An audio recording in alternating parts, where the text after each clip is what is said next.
안녕하세요. 오늘은 바람이 많이 부는 3월이에요.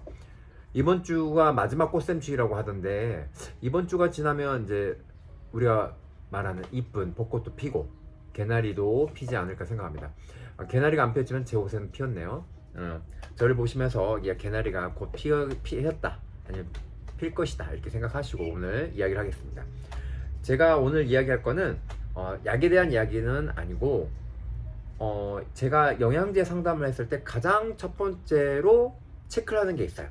그리고 영양제를 생각할 만큼의 있으신 분들, 몸이 안 좋으니까 그런 생각을 하시겠죠. 그때 이런 분들조차도 반드시 생각을 해보셔야 되는 게 있어요. 그게 가장 중요한 게 뭐냐면 GI라고 해요. 영어로 GI가 뭐냐면 Gastrointestinal Tract이라는데 무슨 말인지 모르겠죠. 그냥 위장 관계를 하는데 이 말도 사실 어려워요. 식도부터 항문까지 이어진 이게 다 뭐죠? 소화기관이잖아요. 소화기관에 문제가 있는지 없는지 체크하는 게 가장 첫 번째예요. 약국에 있다 보면은 약사님 돈에 상관없으니까 저한테 가장 좋고 비싼 영양제 주세요 하시는 분들이 간혹 계세요. 1년에 한두 분씩 꼭 뵀는데 저는 이때까지 10년간 그런 분들한테 그냥 드린 적이 단 한 번도 없어요. 물론 제 입장에서는 몇백씩 하는 비싼 영양제 그냥 달라고 하신 분도 계시긴 하는데 드리면 좋지만 그거는 말이 안 되고, 만약에 그걸 찾으셔서 드린다 하더라도 제일 먼저 체크할 게 있어요. 아까 말했듯이 위장 관계, 소화 상태가 어떤지, 똥은 잘 싸는지, 설사를 하는지, 소장 대장의 상태가 어떤지, 이 상태를 체크하지 않으면 비싼 돈을 주고도 효과를 못 봐요. 상식적으로 생각하시면 돼요. 우리가 건강의 3요소가 뭐죠? 잘 먹고 잘 싸고 잘 자고잖아요. 지금 위장 관계라는 거는 사실 잘 먹는 것도 포함되어 있고 잘 싸는 것도 포함되어 있어요. 그러면 잘 자는 것도 영향이 있냐? 당연히 영향이 갑니다. 잘 먹고 잘 싸고 이 관계가 되지 않으면은 림프 순환력도 떨어지고요. 림프 순환이 떨어지게 되면 머리의 뇌순환도 떨어져요. 내 머리의 뇌순환이 떨어지는 건요, 당연히 집중력 장애라든지 건망증과도 연결되지만 뭐가 되냐면 이게 ADHD라든지 정신병과도 연결돼요. 그리고 당연히 수면 장애, 불면증, 불안 장애 모두 연결돼요. 그러니까 결국은 이 위장 관계가 얼마나 중요한지 아시겠죠. 그리고 상식적으로 우리가 고가의 영양제, 이런 꾸덕한 보약 같은 것들은 영양 성분이 많이 들었기 때문에 고단백이라든지 고지방 또는 고열량 이런 확률이 굉장히 높아요. 고기 먹는 거 생각하시면 돼요. 배고플 때, 옛날에 보릿고기 시절에 먹고 힘냈을 때. 근데 위장관계 벌써 들어갔을 때부터 소화가 안 되고, 이게 분해가 잘 돼가지고 흡수가 되는데 흡수도 잘 안 되고, 똥으로도 잘 배출돼야 되는데 그것도 잘 안 되고, 한마디로 엉망진창이죠. 결국은 우리가 영양제를 먹을 때는 반드시 체크해야 될 게 뭐냐면 나의 위장 관계에서 어디가 고장이 나 있는지, 어디가 지금 불안정한지. 물론 이거는 상담을 하면 그 상담하는 분들이 다 체크를 할 거예요. 그리고 만약에 이걸 보는 약사님들도 혹시 이걸 체크를 조금 미흡하게 하셨으면 당연히 더 집중적으로 먼저 보시고 그 다음에 환자를 보셔야 돼요.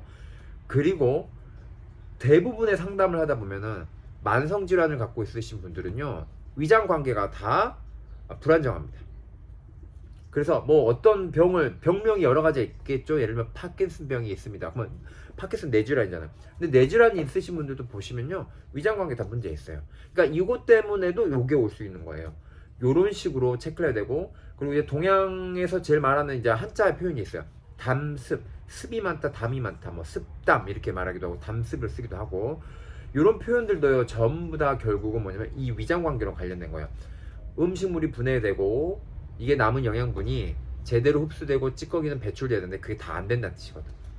그래서 병이 온다. 그리고 그리고 이 책에도 써 있는 게 뭐가 있냐면 모든 이상한 병은 다 습이다, 뭐 담이다 이런 말이 있어요. 결국은 위장 관계 문제죠.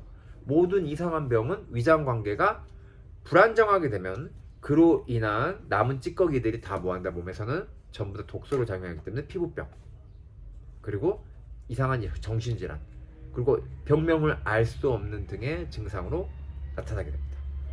제가 이번 주에 어떤 통화를 했냐면, 저 단골분의 어머니인데 단골분의 어머니가 3개월 넘게 설사를 하고 계세요. 당연히 병원에서도 지사제를 처방해서 드시긴 했지만 지사제를 상식적으로 3개월 이상을 먹을 수는 없죠. 그건 당연하잖아요. 지사를 계속 먹게 되면 영양분에 불균형도 오고 더 큰 문제가 생겨요. 근데 이분을 이제 제가 지금 한 달 반 관리해드리고 있는데 당연히 기력도 많이 떨어지신데 제가 단골분하고 단골 어머니랑 통화를 계속하면서 사실 그분은 이제 저한테 많이 효과를 보셔서 단골분도 그렇고 제 말을 좀 많이 잘 따라오시는데 처음부터 보약 같은 개념 안 드린다고 말씀드렸어요. 왜냐면 위장이 불안정할 때는 위장을 반드시 잡아준 다음에 보약이 들어가야 돼요. 그리고 그걸 잡아주는 걸 한다 하더라도 뭘 했냐면 초반에 어머니한테 그런 관련된 영양제를 드려도 조심하게 써야 되기 때문에 하루에 2번 먹는 용량이 한 번씩, 그것도 계속 며칠에 한 번씩 제가 체크를 하면서 봤는데 이번 주 통화를 했을 때는 이제야 기력도 올라가고 설사도 많이 뭐 하루에 7번씩 했던 거예요. 2번 이런 식으로 많이 줄었고 지금 이번에는 이 위장 상태 많이 좋아졌기 때문에 제가 기력을 좀 더 지금 상태에서 올릴 수 있는, 물론 아무거나 넣지는 않고 지금 단계 쓸 수 있는 거 해서 같이 이게 택배로 보내드렸어요. 자, 제가 이제 블로그에다가 이분 사례에 대해서 어떻게 썼는지 이야기를 좀 올릴 건데 다음 시간에는 왜 이 위장 관계 다룰 때 이분이 어떻게 바뀌었는지 이런 사례 같은 거 좀 더 설명을 하면서 이야기를 하도록 할게요. 하여튼 바람 불 때 환절기 정말 말 그대로 이때 감기 환자 많이 늘어나니까 모두 조심하시고, 그리고 팁 하나 드리면 특히 여자분들 머리 길잖아요. 머리 기실 때 젖은 머리를 절대 다니지 마시고 저처럼 이렇게 뭐라 그러죠? 이렇게 집이라나요? 이렇게 목을 감쌀 수 있는 거나 이렇게 카라 있는 거 해서, 아니면 또 목도리나 스카프 하셔가지고 이 목 주변 경추 쪽 항상 따뜻하게 관리하시면서 이 환절기 이겨내시길 바랍니다. 다음 시간에 또 뵐게요.